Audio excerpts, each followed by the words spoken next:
So he wrote a book, Call Sign Extortion 17, The Shootdown of SEAL Team 6.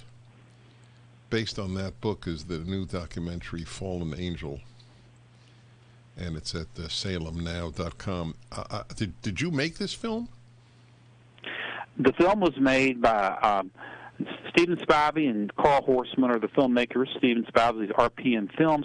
Carl Horseman runs Triple Horse Studios in Atlanta. They in the Atlanta area, and they are pretty well-known filmmaker down in the area. So I'm one of many folks who was interviewed for the film. I see. Probably in it, a couple of times, as you'll see. But it was a team effort. We had 30 U.S. Army Rangers come up from Fort Benning to take part in the film. God bless them. They were really professionals.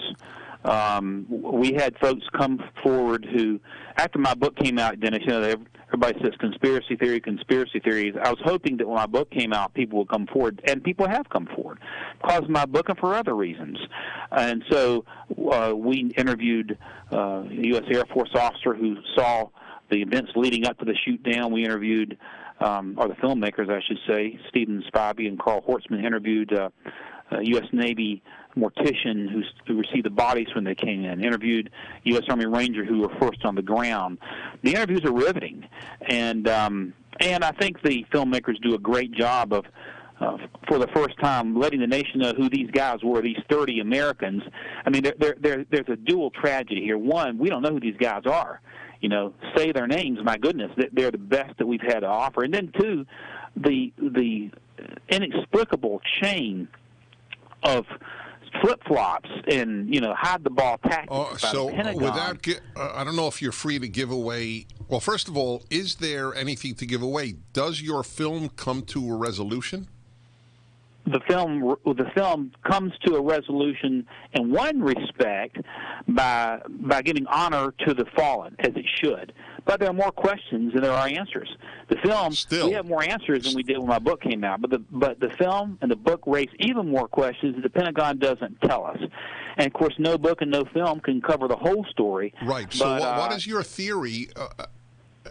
Even beyond the specific questions, why did this happen? Why would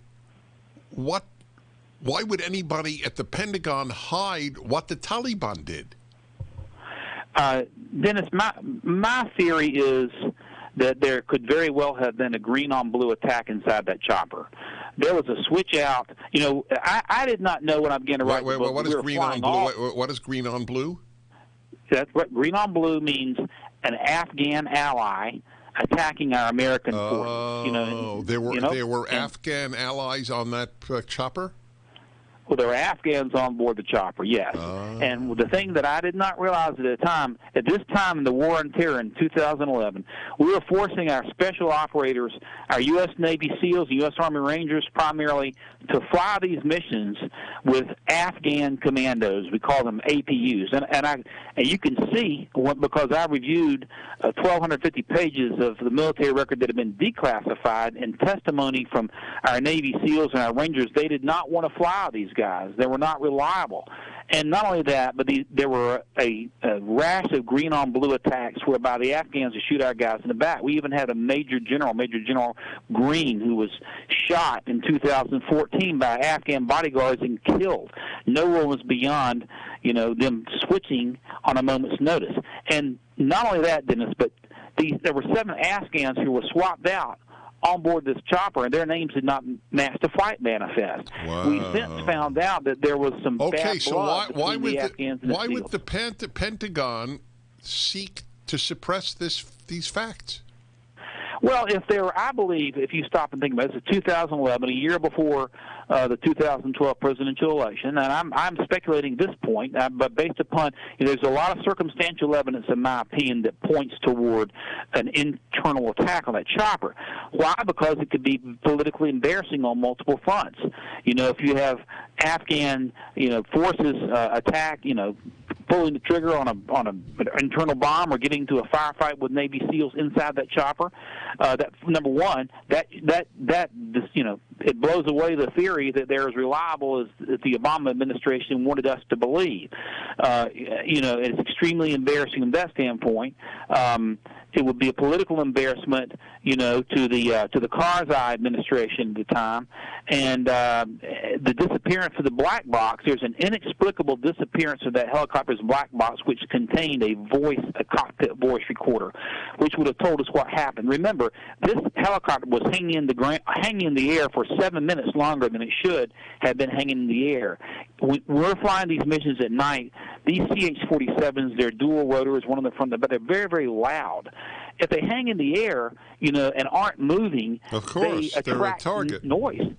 They become targets, right? And inexplicably, we lost radio contact for 10 minutes with this chopper. Wow. There's no reason that so should something happen. happened inside the chopper. Yeah.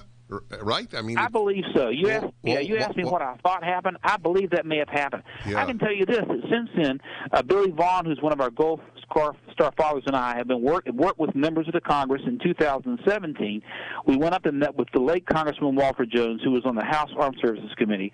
We met with former Congressman Duncan Hunter, as you know, is no longer in the Congress, but was also in the Armed Services Committee, and with Congressman Brian Mast from Florida. We talked about this case, and Congressman Jones contacted Matt Thornberry, who's the chair of the Armed Services Committee, and they put several questions to the Pentagon, okay? One of the questions, they brought the bodies of the Afghans back, or they brought the remains back here to Dover Air Base. And so one of the basic questions put to the Pentagon was what happened to the body of the Afghans. The question is this: from the House Armed Services Committee to the Pentagon, simply this: are there Afghans buried at Arlington? Okay? That was one of 7 or 8 questions. All right, you know what? We're going to do a part 2. There's too much to ask. I got to remind people you can see the brand new documentary, Fallen Angel, at salemnow.com. Thank you, Don Brown.